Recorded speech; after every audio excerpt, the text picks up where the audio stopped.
Welcome to the latest update program. The topic of discussion is Mullaperiyar Dam. Tamil Nadu has accused Kerala in the Supreme Court of crying foul about the safety of the Mullaperiyar Dam, while at the same time willfully obstructing work essential to maintain the structure.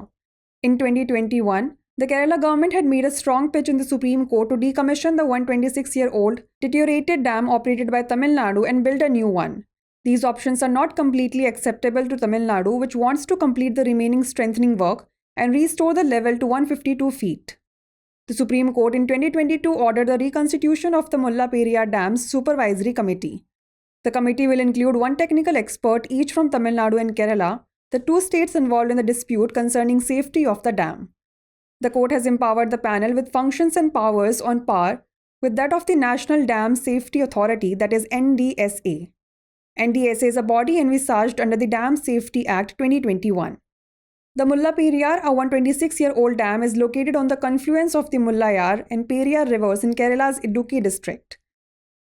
The dam is owned, operated and maintained by Tamil Nadu for several purposes including irrigation, drinking water supply and hydropower generation.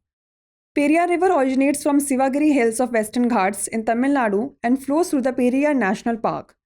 The tributaries of Periyar are Mullaperiyar, Mullayar, Cheruthoni, and Perinjankutti.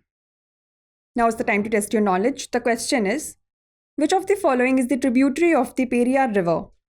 Mullaperiyar, Mullayar, Cheruthoni, or all of the above?